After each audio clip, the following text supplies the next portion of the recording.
everybody, and welcome to this week's episode of What a Hell of a Way to Die. It is just Nate today in studio here in London, but I have a special guest because from time to time we actually talk to people who are doing real things with their lives, like writing books, and as it so happens, I share both a podcast, an office, and a towel with Hussein Kesvani, the journalist and author, most recently the author of Follow Me Ahi, The Online World of British Muslims.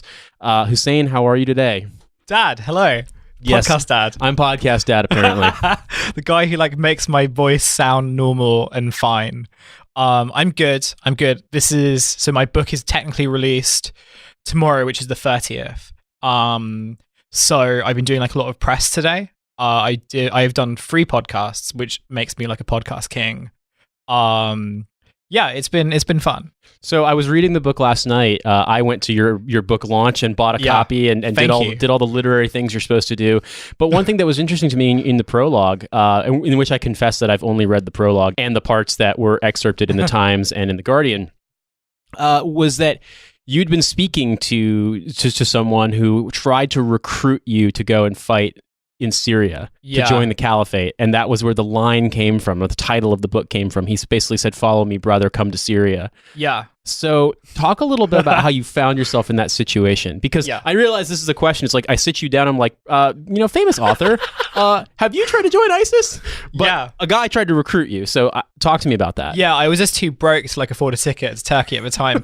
No, so at the time it was 2014. You were living in New York, I'm guessing. I was, yeah. I was working for a TV channel. It was one of my first journalism jobs. And I was desperate. So my dream back then was to be a political reporter. I wanted to work in Westminster, have a little office, hang out with, fucking Rory Stewart or something like that. Or I don't know who was in vogue back in 2014, but someone that we probably make fun of on Trash Future now. But for a young brown kid who didn't have any connections, it was really difficult to do that. So I was getting turned down for a lot of jobs. And then one TV station came and they were okay, all these Muslim kids in Britain are going off to join ISIS, and we don't have anyone who can find them and speak to them. So would you be able to do that? So I kind of pigeonholed myself because I really wanted to get paid. But also I really wanted to get my in, and I was kind of okay, well, I can do this because I know exactly where they're talking, and I know how to speak to them, and I have enough knowledge of being having gone to a Muslim school to be able to speak to them in a way that isn't patronizing. So back in 2014, 2015, the British kids who were going, they were very open about why they were going, and they were all on Kik and Telegram and stuff, these encrypted chats where they were actively encouraging people. So on their Twitter accounts they would put their Kik and WhatsApp links, and all the journalists would kind of go to them and be hey, I'm a journalist for the Times, or I'm the journalist for the Guardian, and I would like to talk to you about why you've gone over to Syria. So I basically did the same thing, and I reached out to a lot of people during that time, and a lot of them either didn't speak to me, or they were oh, you're a Muslim but you're working for the Kafirs and everything. Why would we speak to you?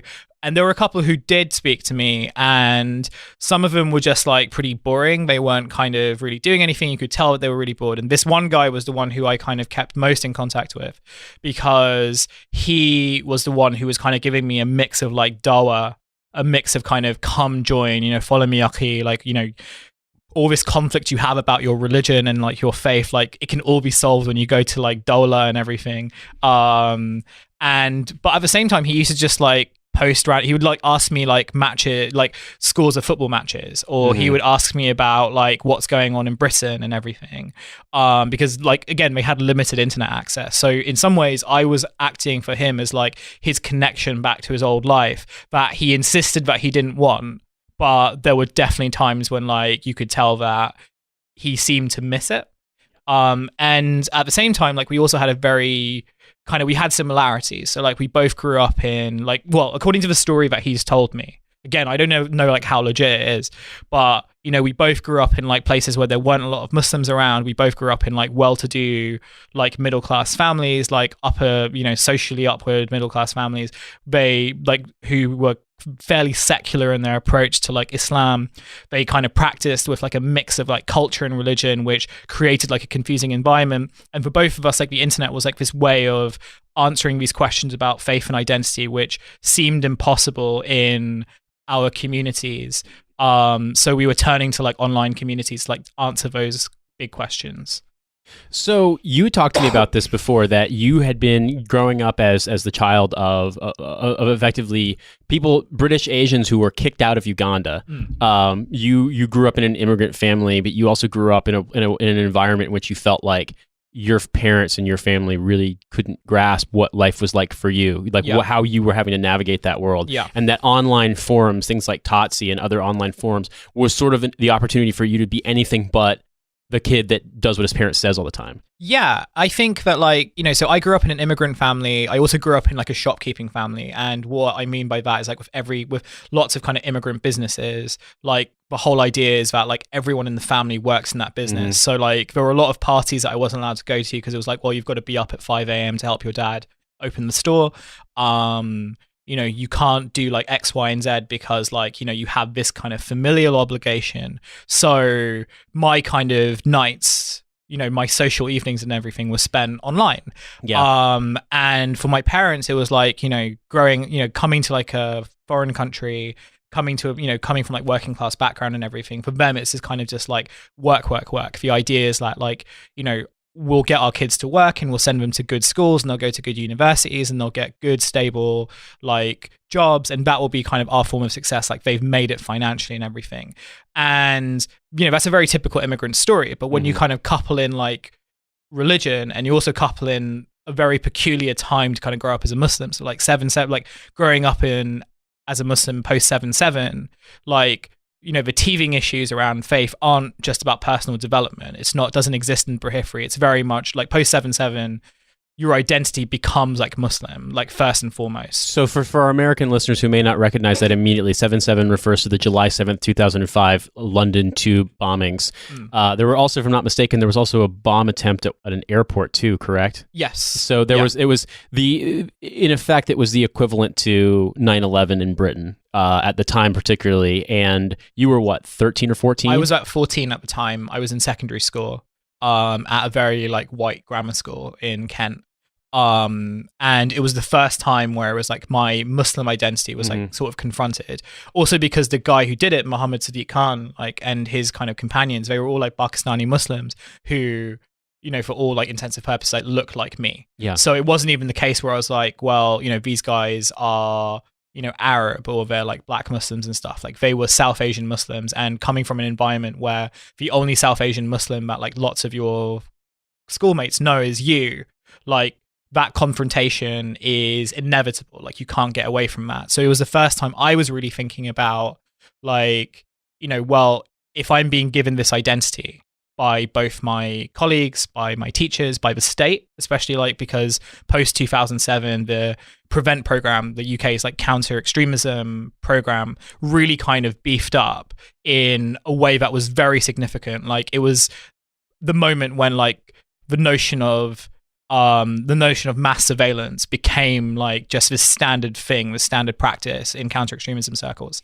So all of a sudden, like you're kind of boxed in, and this identity that your parents have given you as like a child of immigrants suddenly becomes coupled with this identity that like the state has given you as a Muslim. And, one thing I didn't mention was that my parents are Shia Muslim. They come from like a minority background. So our relationship with like Islam in Britain is a bit different because many of our community are like upwardly social, like upwardly mobile, middle class, business owners and people who like are more wealthy when it comes to like the whole kind of picture of immigrant communities in the UK. So there's this big kind of element of being performative and being like separating yourself from like the poorer like Sunni Muslims and everything. So existing in that nexus is really hard because you're kind of forced to navigate multiple identities, none of which like you really wanted to do in the first place. And so meeting somebody that had a background like yours, but at the same time had gone not just a different direction, but the direction that the entirety of society and the British state and just sort of conventional mores was telling you not to go. That must have been weird to meet someone who was basically like you, except he was in ISIS. Yeah, it was kind of like, and that was really the question that guided the whole thing. Like, what choices did I make, or what kind of choices did he make that made our paths differ? Because the thing that I was thinking about was like, there is definitely like a universe, because we're all talking about multiverses now, right? The Venom multiverse. I was going to say polycules and multiverses. That's all we talk about these days. So in the Venom multiverse, there is like a vision where like I do go and join ISIS. But like when I was growing up post 7/7, like the big social media platform that was emerging at the time was MySpace. And I don't know if you remember, like I'm sure you do remember MySpace in a much more vivid way than I do. But it was a very clunky platform. Yeah. It was a platform where like you could connect with people, but it'd be very difficult to like speak to them. So I was definitely interested in like extremist material, and I definitely downloaded a lot of it from LimeWire and like Kazaa and all these like peer-to-peer networks. I remember like me and the only Muslim kid in our school would like deliberately listen to quite provocative like American hip-hop music that was pretty supportive of like Al-Qaeda. Like things that would probably send us. Wait. What was that? I'm wondering. I'm trying to remember who the artist was. Because there was a thing in American rap music in the early 90s, for example. If you listen to the first Wu-Tang album, they talk a lot about like doing it terrorist style or PLO style or stuff like that. Yes. But that was them one. Being New Yorkers, that definitely went away after 9/11. Yeah. In fact, I don't know. Boots Riley's band, The Coup, their album Party Music was scheduled to come out on September 11th, 2001, and the cover featured them detonating a bomb and blowing up the World Trade Center. Oh my God. Needless to say, the album got pulled from shelves. Yeah, fuck. And I thought like the Limp Bizkit like Rollin' video was like hard to deal with. There was definitely, I feel like it was linked to Wu-Tang Clan somehow, but there was this like CD that me and my friend and I had bought from Lewisham Market, and it was like it was like pen and pixel like style thing, and it was just like this rapper who was like rapping about like Palestinian liberation and like supporting Osama bin Laden and stuff like that. Wow. And at the time when you're a teenager, especially when you're a teenager who's like sort of being ridiculed and sort of being otherized by like your white colleagues who again are allowed to do lots, who are afforded a lot more freedom than you are. It was definitely like this, point of like, well, if you're going to otherize me and make me different, then I'm going to do it on my terms. Yeah. So I definitely like had access to that material, and I definitely saw a lot of material. Like I definitely saw like a lot of the like Al-Qaeda videos that eventually kind of were kind of released as part of like WikiLeaks dumps and everything. Yeah. So, what's the difference? Well, like part of it was because like, part of it was actually contacting the people who are making and producing this material is really hard to do. You also have like a communal computer. So like I only got a few hours on it a day. So you don't really have like that situation where you can spend all night just like browsing and everything. Yeah, of course. So sometimes it's like those limits that kind of change your mind. But then the thing about like social media now, so I don't know if you remember like the Bethnal Green girls who went over to Syria. Vaguely, yeah. Which was like one of the first stories that I reported on when I was a reporter on the Muslim Beat specifically. Could you want to maybe summarize it for our listeners? So there were 3 girls. Shamima Begum was like the most famous one because she's still alive, and there was this big kind of thing about whether she should return to the UK or not. But they went to Bethnal Green Academy in East London, not too far from where we are at the moment. And all 3 of those girls joined ISIS as like what, quote unquote jihadi brides. And the story kind of came out like, how did they get there? Well, they had a fixer, and they had a fixer that they contacted through like Telegram, who was able to kind of sort them out of plane tickets, who was able to kind of arrange for their travel, so that once they landed in Antalya in Turkey, like, or Istanbul, they were able to kind of get a bus straight to the border, and then they had someone at the border who was able to take them through. So the logistics of it were like basically orientated through like encrypted social media channels, which are really common now. Like everyone uses WhatsApp, everyone uses like some form of encrypted network. Even like Facebook Messenger has like some forms of encryption, although obviously it's not that good. So they were using like civilian tools basically. But civilian tools that didn't exist when I was like their age. So in some ways I think to myself, well, if I was a teenager, if I was an angry teenager in 2016, 17, there is definitely like a universe in which I possibly would have done that. And that was really interesting to me, like, you know, the kind of very small choices and the very small differences, and just like living at a time when like technology is just on the cusp of like a big change when that process happens. Yeah. I think about it too. So I was getting ready to be an Army officer. I was doing ROTC in college, and you know, you'd periodically see these videos that would get shared, because at that time it was just sort of like the nascent emergence of things like YouTube and video sharing platforms.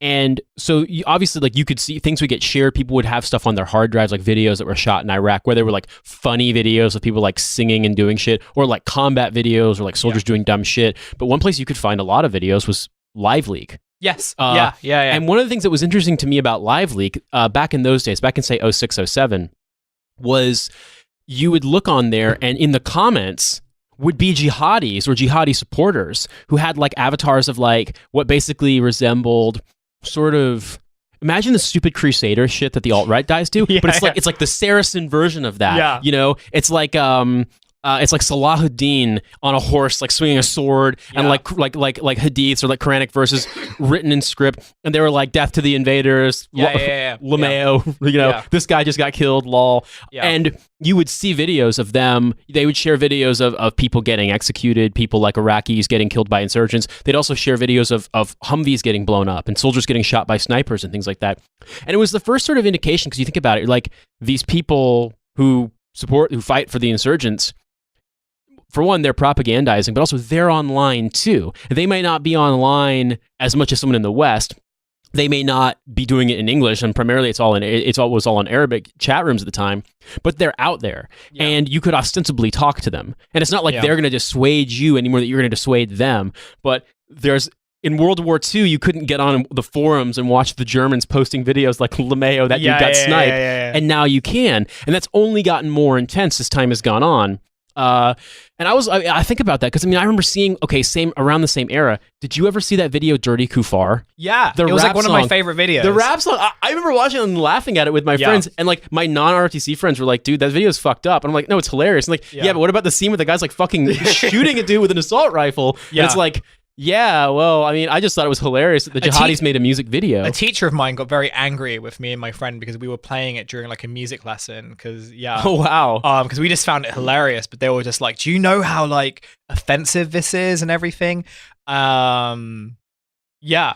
Do you think about it now that, like, because this stuff was in its infancy at the time, that it would have been so much easier to get like locked in the system, not just in the multiverse, like where you become an ISIS fighter, but also like the other multiverse where you potentially get flagged by Prevent because you're doing like teenage angsty shit? Yeah, absolutely. And like there's this guy that I know, Muhammad Rahmani, who actually that was a situation that happened to him. Like he was giving out like pro-Palestinian rights leaflets in his school. Like he's a 16-year-old, and he was flagged by and there's a dispute over this, whether he was actually flagged by Prevent or whether he was flagged by teachers who would then make a decision about whether this was something that needed Prevent officers in. Like, remember that in the UK, Prevent is it's mandatory for public servants like teachers to report any instances where they feel like someone is vulnerable or at risk of radicalization. Yeah. So definitely, like if definitely like in that period, if I was doing that stuff, Prevent would have been like this big, you know, it would have been something that I possibly would have been referred to. Yeah. Just on the basis of the stuff that I was watching. And that's what's interesting to me, because I think the way that Prevent operates is like, well, if someone's vulnerable to radicalization, you know, they're at point Y and we need to get them to point X where they were like fine. And they don't sort of realize that, like, number one, I don't think it's really radicalization, that people engage with this material for like reasons of like identity and for reasons of just exploration, curiosity, right? Curiosity, being able to kind of like access different meanings to it that doesn't necessarily lead itself to violence. But the way that like it's approached in policy making is very much like, well, if you watch this video, then you could be led to like a different, you know, you could lead, it could lead directly to like violence, and we need to intervene at this point. Well, it's interesting to me too, because I think about this, and this is something that our American listeners, our veteran listeners will definitely recognize. It's like, on one hand, you and I are joking, and I'm just like, oh yeah, that's kind of fucked up. I mean, like, like we both saw Dirty Kufar. Like, the video has like scenes of terrorist training camps, but it also has scenes of people getting executed. Yeah. But then I was thinking to myself, Yeah, but at every single fucking training event that involved a projector or a computer that I ever attended, from the time I started ROTC until the time I got out of the Army, they're like, oh, let's fill some time or get people excited, was showing like something with like Stained playing in the background, or Puddle of Mud, or Three Doors Down, with dash cam or helicopter footage of like Blackhawks just murking people. Or one time I was in a thing where they were playing Metallica or Slayer, and it was nothing but helmet cam footage of Rangers like kicking in doors and hitting people and like shooting people. Or in some cases, like I remember there was one video they kicked in a door and like a woman got up screaming. The guy just fucking slapped her in the face, and I was like, those are civilians. Those are human beings. Like, this is insane. But what we were watching, what the military was watching, is no different than like, you know, a guy doing like a jungle song about killing the infidels. It's just, we're kind of, because I'm American, because I'm white, because I was in the military, I see one as just like, hell yeah, doing our fighting is cool, versus the other being like, oh my God, how can the enemy be so disrespectful? And it's like, but it's the exact same thing. And the reason why it's made isn't just because of like, you know, really logical, ideological grounds. It's made because it's cool. Like, you get people excited about spending hours in a fucking shoot house, which is not fun, by letting them watch videos of like, oh, well, you want to do close quarters battle. This is what it is in real life when we're kicking indoors in Iraq. Never mind the fact they're fucking killing people. In the same way, it's like, well, I imagine there's a lot of frustration and dumb bullshit that goes into even being a jihadi soldier. And it's like, how do you fire somebody up about that? Show them a video that tells them that like they're gonna, you know, take the fight to the enemy. You know, it's propagandizing, but propaganda isn't like dour. It's if you're gonna attract teenage kids, it's got to be cool. And like, this is where like the ISIS propaganda videos are just like really well produced. They're slick. They are like almost cinematic in a way. Like, even now, like even as ISIS kind of like is on its last legs, like it's still producing like cinematic like propaganda videos, right? And they worked really well with like young people who were downloading them and watching them. You know, and this is really, for me, this is like speculation, because when I watched these videos, there was never this thing about, oh yeah, like I should go join Al-Qaeda, right? There was no thing about I should like go join the fight, or I should go propagandize and everything. I knew that like it wasn't something that I would want to do really. So like, why did I spend so much time doing it? Well, on the one hand, it's like boredom. You know, when you're like a bored teenager, like you're gonna look at weird stuff. Like, that's why E-Bombs World was so popular. And that's why like all of us watched like a load of hentai when we were, you know, it was like, I wonder what it would actually look like if like two octopi were really at it, you know. You know, so sometimes you're looking at stuff just because you're really bored.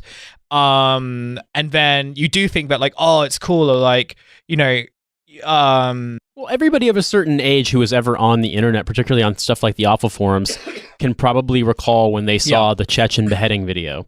Because there's this really famous, incredibly disturbing video of a guy getting his head cut off with like what basically is a hunting knife, and it's filmed with a video camera. It's like a Russian conscript getting executed by, you know, a Chechen militant, and it's so horrifying that it sticks with you forever. Like, I've never forgotten seeing that, but that video made its way around the internet a bunch. I don't think people watching that video were like, hell yeah, I want to go fight in Chechnya now. It was more that it was a thing you could access.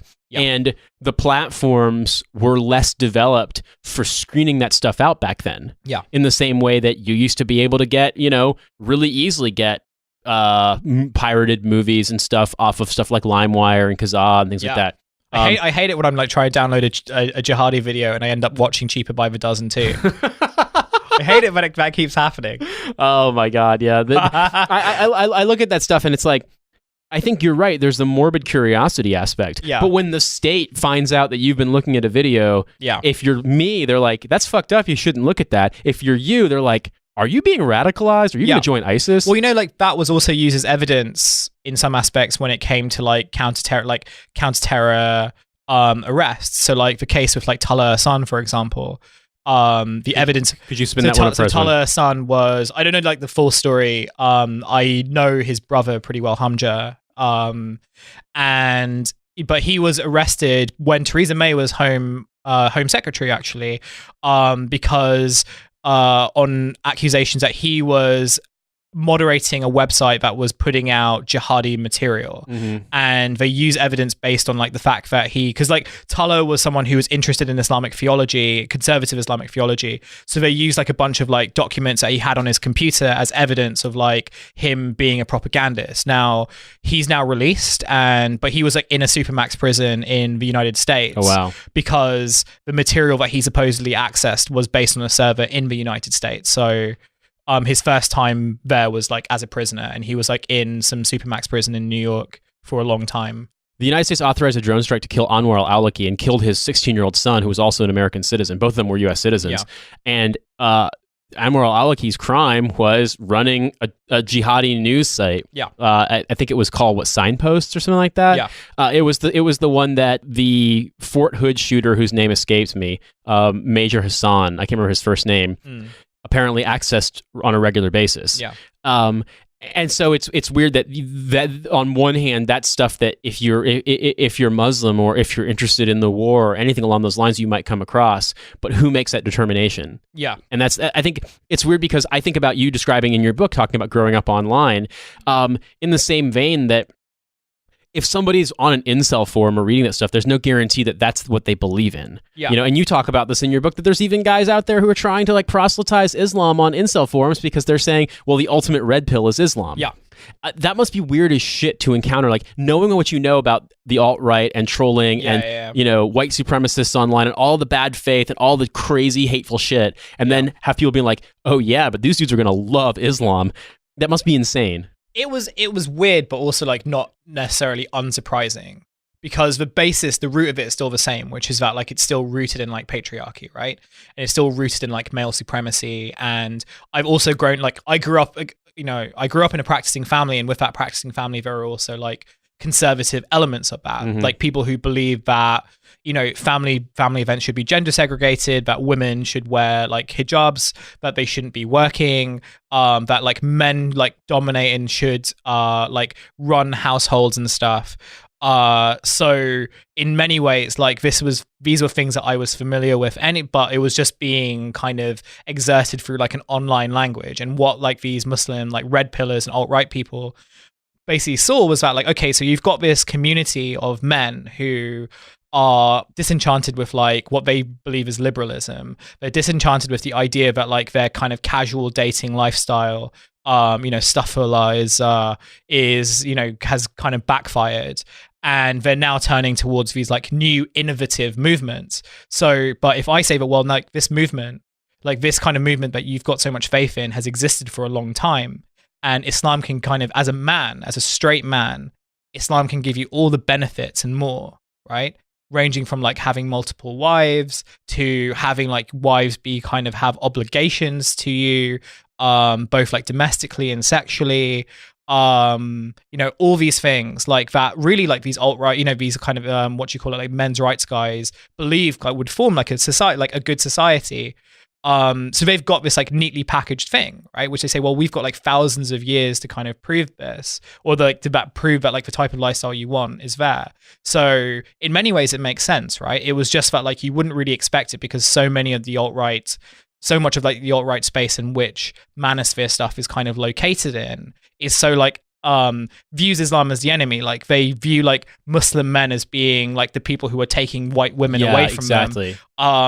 So it was just like seeing that reversed. And in some ways, like the Muslim men who were advocating the kind of red pill alt-right stuff, getting green pilled. Getting green pilled. I feel like that may be the next one.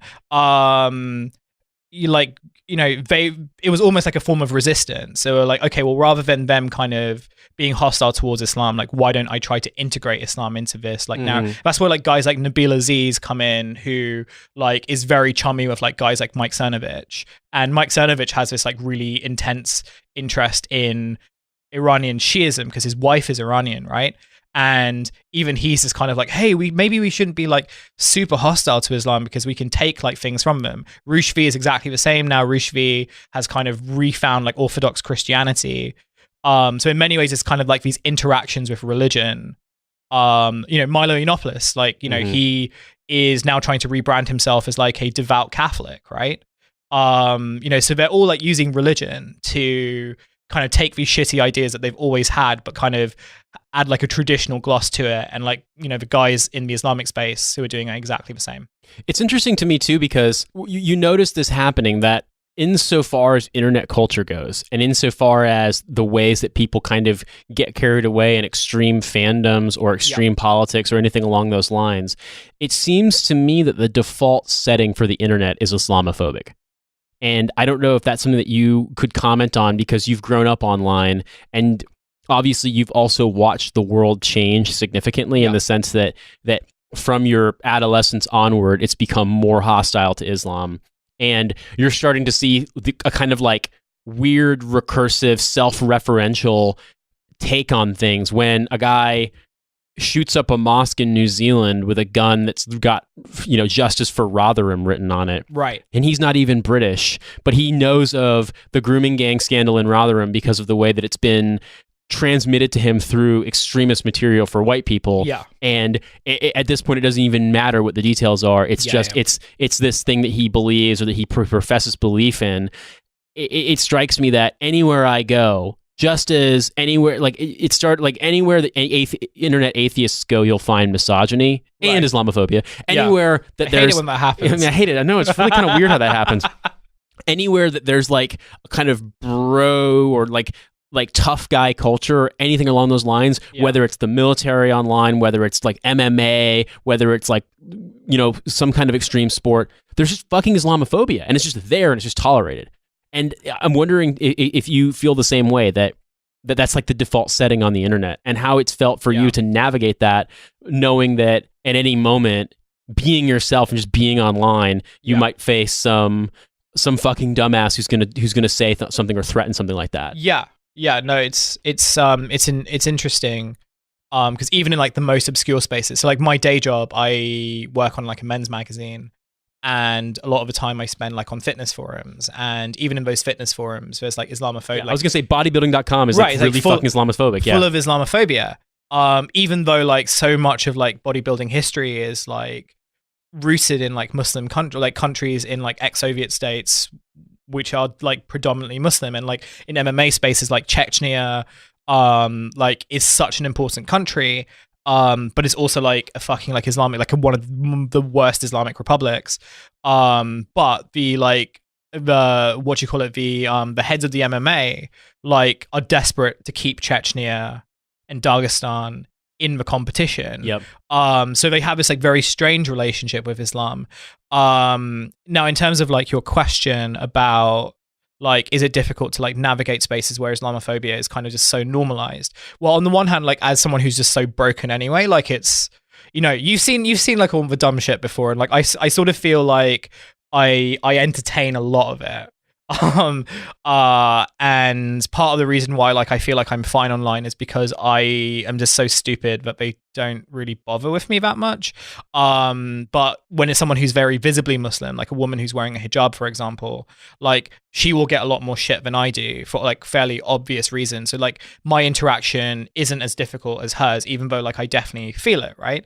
I think that like it's difficult for people for whom like Islam is like a much more formative part of their identity to express themselves in like spaces like Twitter, which are so kind of everyone exists on one platform, which I think is why like throughout the book there are stories about Muslims who like form their own WhatsApp groups, like exist in their own like Facebook networks and everything, places which can like afford like elements of protection so that they can be themselves and they can like ask important questions and orientate like aspects of their faith towards their identity, or towards like the identities that they choose for themselves, without having like shitheads, like far right shitheads, like undermine that or even try to kind of, you know, use that experience. So like LGBTQ Muslims is a really good example of that, right?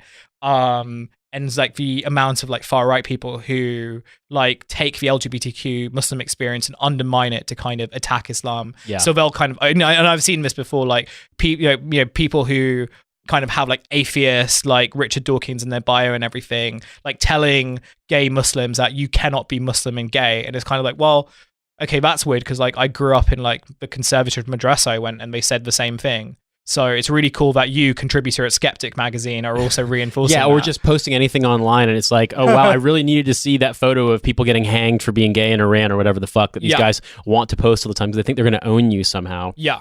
I mean, yeah, it's interesting to me when you point that out. I was flashing back and reminded that one of my best friends in high school was Muslim, and she and I knew each other since freshman year of high school. We were juniors in high school when 9/11 happened. Oh, and wow. she wore a hijab, and I was in, central Indiana. Yeah.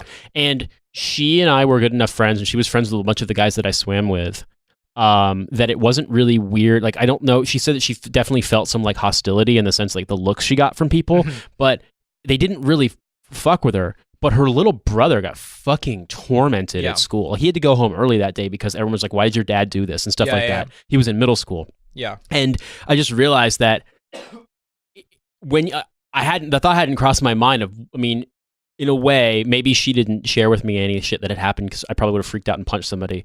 Or maybe she didn't share because she didn't want to talk about it.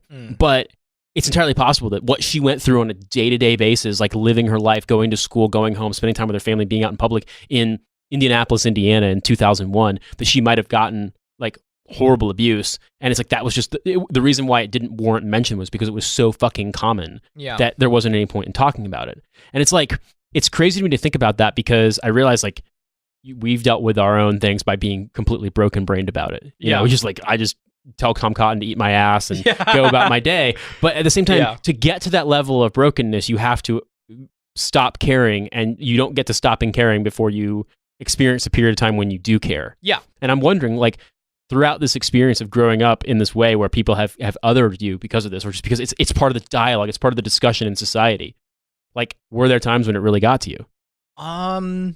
Much earlier on, especially when I was working on the kind of the Muslim beat as like a very visible like Muslim reporter, and I also wasn't as broken brained as I am now. Like, doing podcasting has really destroyed like me in every way possible. But like back in the day when like Trash Future didn't exist and I didn't know Riley or like you, and I was like this very earnest kind of centrist like reporter. I was that way too once.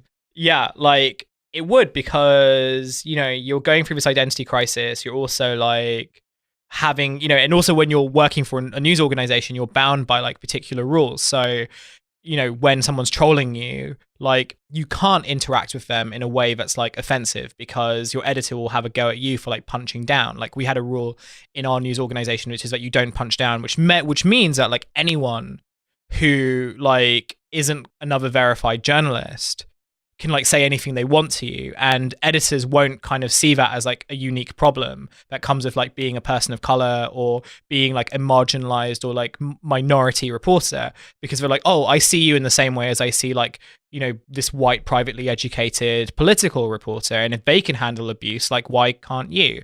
So it was really difficult to articulate, like, back in 2015, I had a bunch of my like articles like retweeted by like Tommy Robinson when he was online. Oh, wow. And his fans. And like, I remember I had written an article about like Islamophobia, which got retweeted by Tommy Robinson.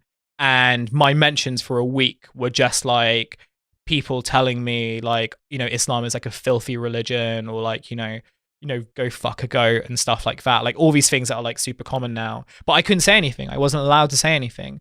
And that was really tough, because it was kind of like, no. And also as like a Muslim reporter, and you're covering like ISIS, and you're covering extremism, and you're covering kind of like very marginal communities, your editor often like throws you into like quite dangerous places. So, not just kind of like the Turkish border and everything, which like for by and large was pretty safe.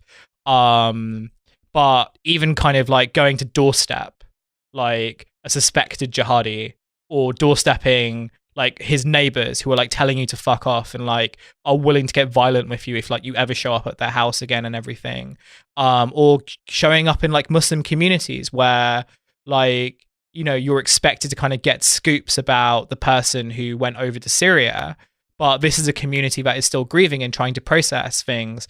And that you've been sent because you're like the respectable brown face who can supposedly like bridge two communities together. But in reality, it's not really bridging. It's more like you can kind of speak to this brown community to get the white like editorial class like the information that they need to like win awards. Right. And that was like a lot of pressure, because as a young reporter, like you want to kind of excel, and also being aware that like coming from a type of family like mine, I really didn't have like I didn't have unlimited shots to kind of make my career work. Like it had to work. So sometimes I would like undermine my own kind of values. I would like go against like my own kind of moral beliefs in order to kind of get stories. And that was really tough. Whereas I feel like now, especially now that I have like more control over how I report this and more choice over like what stories I report and I don't, combined with the idea that like we all know that like the way that you can combat these people is by making sure that you don't treat them seriously at all, and you take them like as stupid as possible. And that's not just like people with like 60 followers who call themselves like True Brit and everything, but also like the fucking like pundit class that we dunk on all the time, who like write op-eds in the Telegraph about how like Muslim women need to like speak English and everything, and that's the key to like integration, and it's perfectly fine to kind of like be hostile to people who speak more than one language, because it's perfectly reasonable. Well, it's perfectly reasonable to like be scared of like a shop with Punjabi writing. Yeah, I was thinking about that with the Shamima Begum thing, that you had this professional pundit class. So for American listeners, we talked about this a second ago, but Shamima Begum was a British-born, British citizen, child of immigrants from Bangladesh who joined ISIS, and she wanted to get repatriated to Britain. And very recently, in this year, in 2019, the Home Secretary of the United Kingdom decided to cancel her British citizenship, rendering her stateless, which is illegal, but even though it'll probably get overturned in court, they did it to appease the racism vote.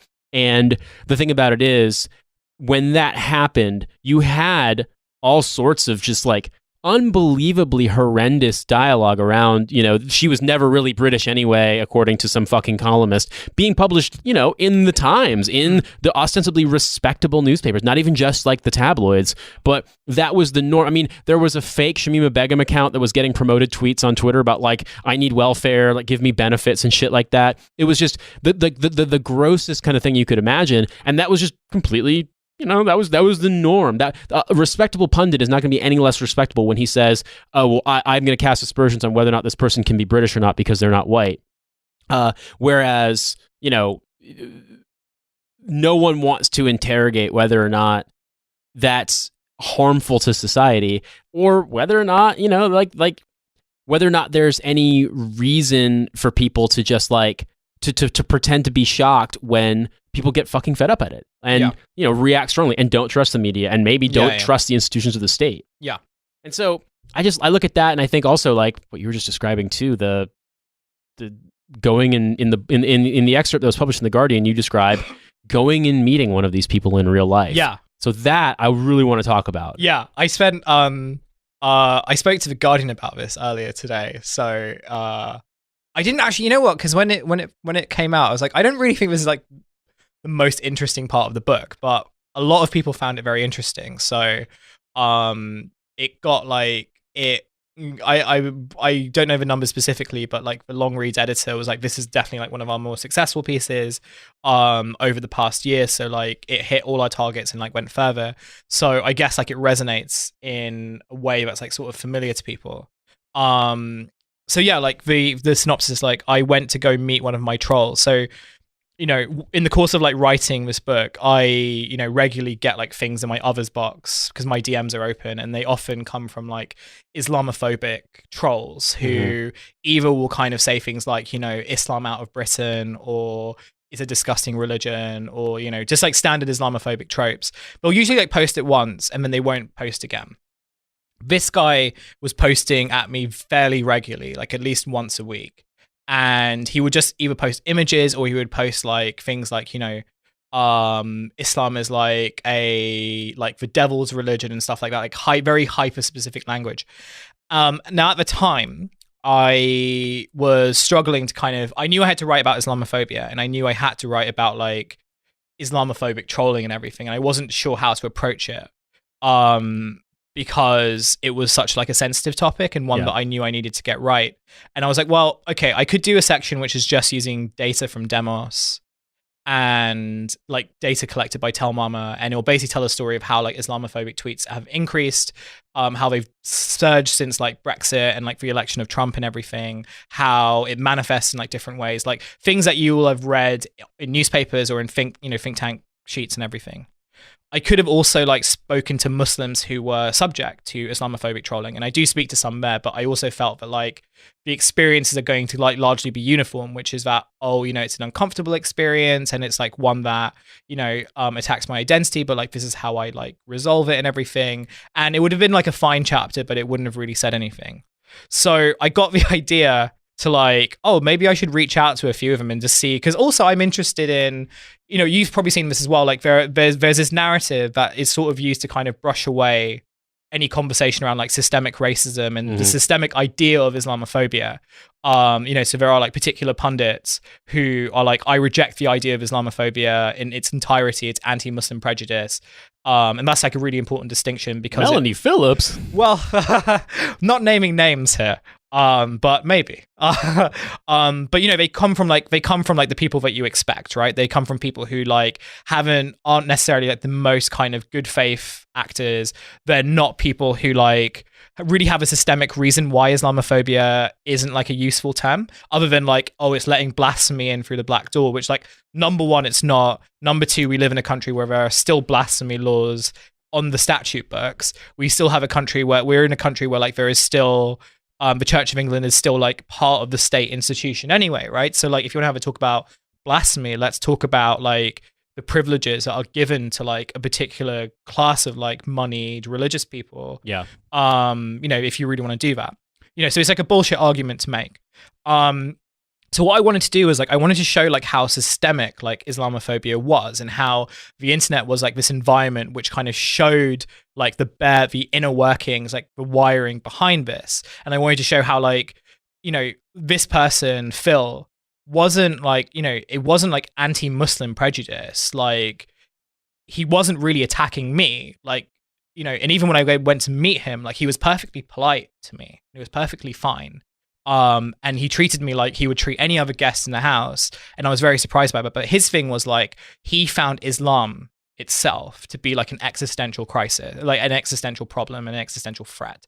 And for him, like it was Islam that needed to get out of the UK. It wasn't just Muslims, right? It was Islam entirety. And like, if that's not Islamophobia, I don't know what is. And what I wanted to show was like, the network that he was in, they all believed the same thing. They all kind of used the terms that he was using at me.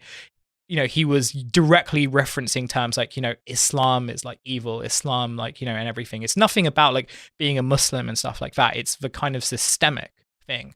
And what I wanted to show was that a lot of the time people kind of say that like these Islamophobic accounts are just like bots, or like they're automated, or they're brainless, and like they're not worth engaging with and stuff like that.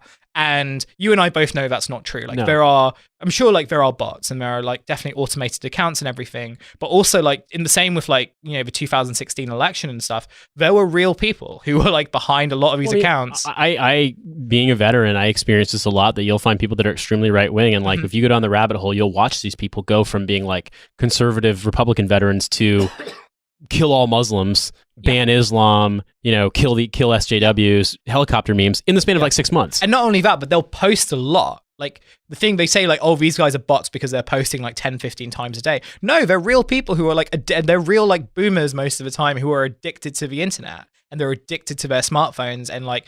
And in the case of this guy, was also going through like a personal crisis. Yeah. I mean, that was like sort of enhanced by that, right? So it was like, he was going through like this personal crisis, which there are some things I'm not allowed to disclose because of like source confidentiality. There are also some stuff that he wouldn't tell me.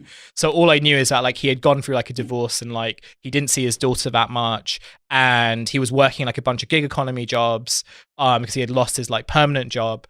I'm not allowed to say what jobs he does as part of like our agreement condition. But as a result, he just had a lot of time to spend online, right? Now, in some ways, it was like, oh, this is a very stereotypical like loner story, like loner person spends loads of time online. And I had a few people who were like, yeah, this story isn't true because like you're using all these like tropes of like the loner loser on the internet who like ends up becoming radicalized. It's like, well, on the one hand, like it's true because like if you have, how many people have that much time to post every day? And he's posting a lot, right? Why are we using the internet? Like, going back to one of the original questions in this show, like why did people like you and I like find an affinity with like posting and internet communities and internet cultures? It's because like our real lives weren't really that fulfilling, right? They weren't really that kind of exciting, or they had like their limitations in a way that like online communities didn't. And when you're someone who like is going through a personal crisis, like finding solace in online communities of people who either kind of understand what you're going through or even are just entertaining, like people who can kind of make you smile for a bit, even if like what you're doing is like inherently harmful, like that's a thing that happens. And there's a reason why like lots of these extremist groups on all sides of spectrum, they all have very similar stories, right? They all have similar like family issues, they all have like very similar kind of issues to do with isolation and everything. And the reason why the internet is so powerful is that it provides like a ready-made community of which the barrier to entry is very low, because it's just based on how much you post, and the more that you post, the more likely you are to kind of be accepted by this community. In many ways, it's like stan culture. It's like fandoms, right? Like lots of lonely teenagers join fandoms, and they prove that like, they want to be part of the, they kind of get more and more integrated with the fandom the more that they post. So like you end up having teenagers who are posting 20, 30 times a day, just the same link or like the same type of like picture of their favorite South Korean boy band. The patterns are very similar, even if like the subcultures are different. Yeah. It's just, I think about this, and the last question I want to talk to you about is something that along these lines, I think about this a lot, because I bring up watching people that I know from the military get out of the military and have kind of bullshit jobs and get radicalized online. Yeah. And instead of joining ISIS, they're mostly just being posters, but they're posting racist, Islamophobic shit. They get, for as much as they want to talk about safe spaces and triggers, they get triggered as fuck by stuff like Black Lives Matter, right, or by just Muslims existing. Yeah. And it's weird to me because as a veteran, everything about being a military veteran in the United States, and to some extent in Britain too, is sort of formed by racist dialogue, is placed in opposition to Islam, if that makes sense. That as a veteran, like that stupid Black Rifle Coffee Company meme that has a bunch of ISIS fighters, and it says, Starbucks says they're going to hire 10,000 refugees, we're going to hire 10,000 veterans, which the company has like 60 people. There's no fucking way they're going to hire 10,000 veterans. And if they did, the company would go bankrupt, because there'd just be 999,000 dudes sitting around dipping all day. But the thing about it is that meme gains traction because there's a subset of racist boomer online, or boomers of the mind online, as I'll refer to them, who see the recipient, a person who should be receiving the largesse of the state, veteran who's done heroic thing, a person who is getting the largesse of the state, they believe, but isn't deserving because they're horrible and cancerous, Muslims. And it's always veterans versus Muslims. I mean, it can be veterans versus hippies, or veterans versus SJWs, but the one that they love the most is, we're not taking care of our troops because we're bringing so many damn Muslim refugees.